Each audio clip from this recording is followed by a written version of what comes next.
Hey Timber Army! Before I start this video, I'd like to point out that we have reached a grand total of 2,000 views! I'd like to thank you all for the great support. It's really been helping me make more videos. So without further ado, to celebrate 2,000 views, enjoy the first part of my review series. Hit the like button, it really helps me out. It's showtime!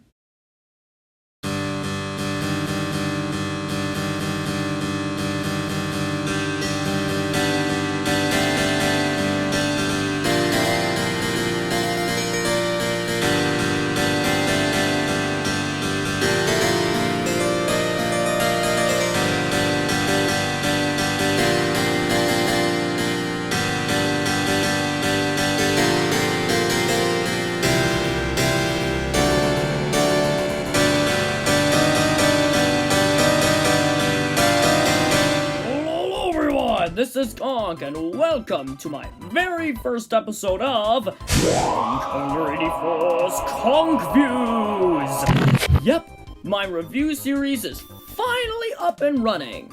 Thanks to all of you guys for helping me get a grand total of 2,000 views so we can get this series started. So it's going to be me, yours truly, Conkeldurr 84, doing many reviews on movies, video games, and even TV, or something like that. Anyway, what better way to start off my conk views than with the little pink puffball himself, Kirby. Ever since his debut in 1992, Kirby has been a long-time generation in many of us. Because, well, he's known for copying other people's powers, and he's just so dang cute!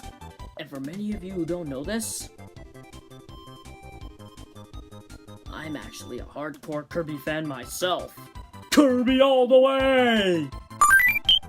But other than that, Kirby has had a lifelong amount of games. Some were good and some were just But other than that, Kirby has had a lifelong history over the years. He spanned into more games, toys to get the grubby little hands on, and of course, merchandising. But I'm not gonna get through all those in one video. No. I am going to be doing the anime. Yeah, Kirby has an anime. And if you don't know this, then you need to see Kirby more often. That's right, I'm going to be reviewing the anime.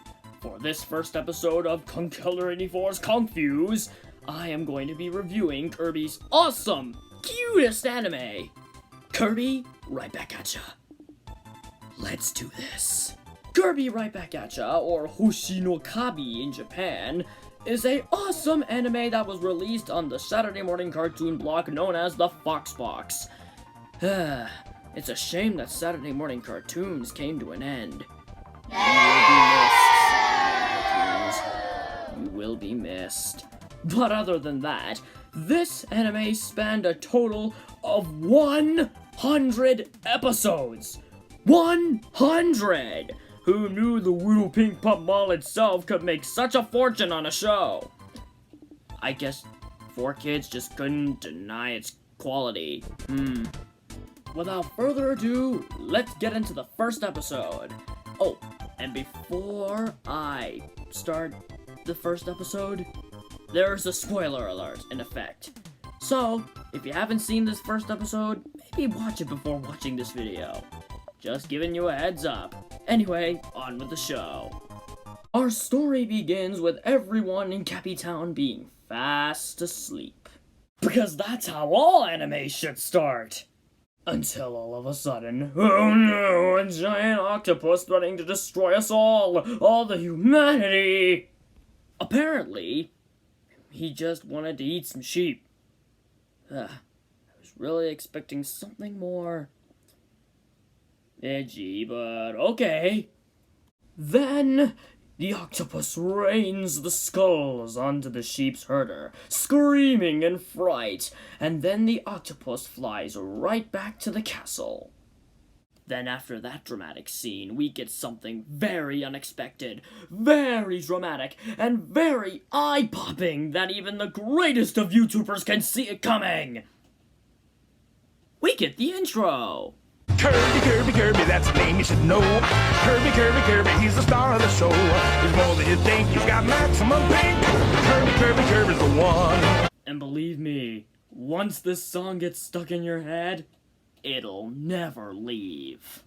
This theme is quite the gem. It's got 3 things I love about it. It's got cool characters, cool jazz, and it's got DDD's most famous line, I need a monster to claw with that there Kirby. and believe me, that line was so cringy it scattered many memes across the internet. DDD.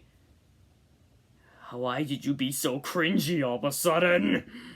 Anyway, before I get way into the theme, let's get back to the actual episode. Our adventure continues with none other than Kirby having a little snooze fest, and believe me, Kirby sleeping is very, very cute.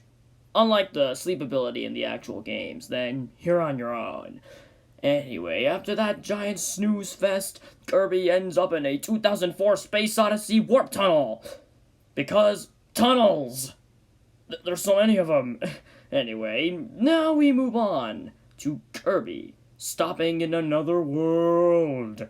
And he eventually ends up in Cappy Town. But we'll get to that later. Later, back in Cappy Town, all of the residents come to King Dedede's castle to warn them about the monster. But Escargoon don't believe any of that. Yep, Snail is Escargoon. Most creative name ever. Anyway, bad name aside, we come to our 2 heroes, Tiff and Tuff.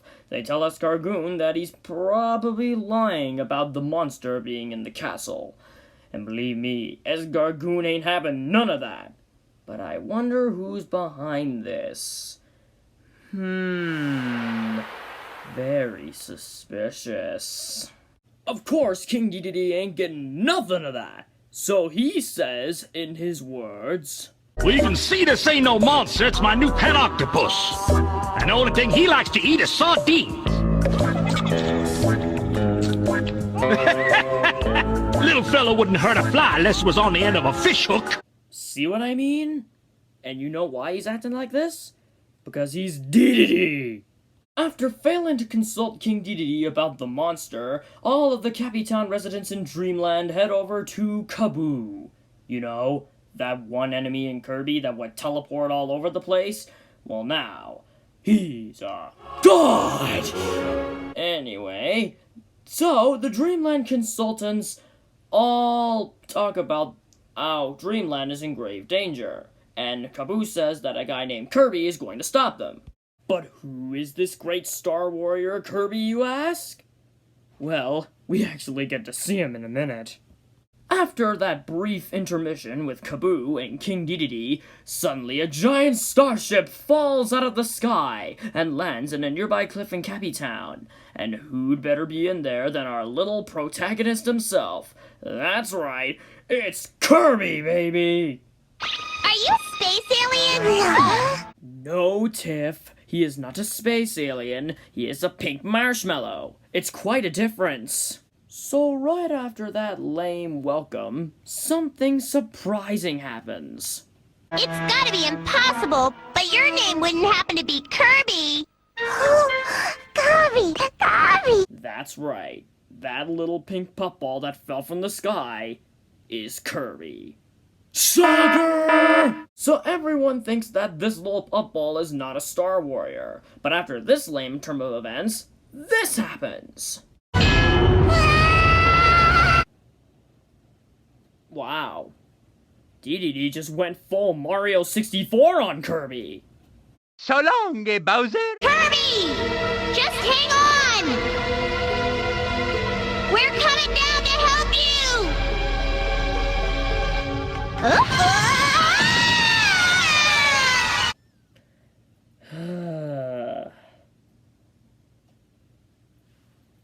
I have no words. Okay, I have no words. Let's just forget it ever happened and let's just move on. Okay, let's move on. Yep, Tiff, being the idiot she is, just fell down in the caves. But thanks to Kirby's almighty power of breath, he's able to save her from falling onto a stalactite. Thanks, Kirby. A monster wouldn't have done that, Tiff. You're right, Tom. Maybe Kirby is a star warrior. Impossible, Fa-la-la. Warriors are big and strong, not pink and puffy. I beg to differ, Tiff, because you haven't seen the true power of Kirby. Just you wait and see. This is Cappy Town, and the people are called Cappies. Wow! The people in Cappy Town are called Cappies.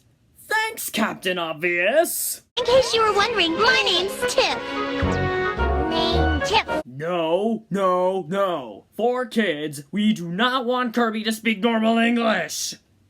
So after a long day of running and eating watermelons all day, the Cappy Town residents decide that they like Kirby anyway, so they throw him a major feast.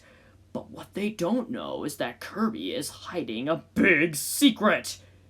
He actually has a power, and you know what that power is? It's the almighty power of suck! Oh, I knew I should have started eating. Hey, what's the big idea, Kirby?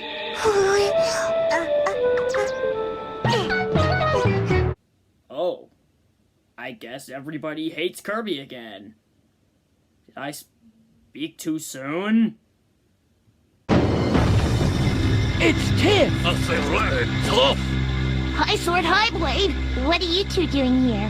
This is what I said, a king. We're looking for a bloke named Kirby. Wow, did we just see Australian Knights with an Australian accent? This episode is crazy on so many levels. But he's sure not in here. I am not so sure. Oh man, is that who I think it is?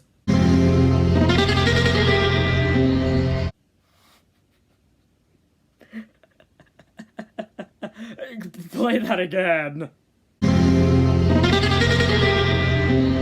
Yes, sound the mariachi trumpets, because Meta Knight is here! So long story short, Kirby is found by Meta Knight, and Meta Knight states that Kirby's the Star Warrior that'll save us all. Ooh, big shocker right there. But we'll see Kirby in action later in the episode, so let's just keep watching and see what happens next. Later, back at the castle, King Dedede and Escargoon are trying to fix Kirby's starship so he can send him away for good. But Dedede notices that he's left behind the Warp Star, the key to Kirby's power. Well, hold on a minute there, Dedede. Do you really think it's a good idea to take Kirby's Warp Star without him noticing? Bad idea, because he's gonna come a-running in a few minutes. Or less. Well, this is a pleasant surprise. I was just trying to fix your starship for you. Not my fault. Well, now you've done it, Dedede. Now Kirby's gonna come a-knockin'. So it turns out King Dedede has a little monster delivery service called Nightmare Enterprises, or NME. Enemy. Oh man, Nintendo. Anyway, King Dedede says that the monster is a shrimp. But the salesman says to give it time and it'll grow big again. Well, guess what? It actually does! Okay, technically King Dedede beats Kirby up before the octopus grows to full size, but you get the point. So again, the octopus grows to full size and destroys almost all of the castle. But now, Kirby is going to start acting like a hero and destroy the evil octopus. And do you know how he does it? With the almighty power of suck, of course! This is also where we get to see Kirby's first transformation into Fire Kirby. And believe me, these copy ability transformations are very well done, I'll tell you that. So long story short, Kirby hops on his Warp Star and sends the octopus blasting off again, restoring peace to Dreamland. But unfortunately, Kirby's starship is fixed, so he has to head back. Sad to see him go. I hate long goodbyes, so just get on your ship and go. Whoa, Tiff. No need to be such a jerk to Kirby if he's leaving. Yeesh. We'll make sure that don't happen. Goodbye for good!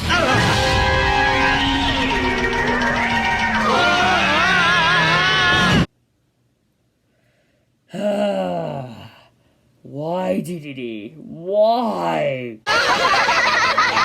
Well, it looks like you won't be leaving, Kirby. You want to stay with us? Kirby!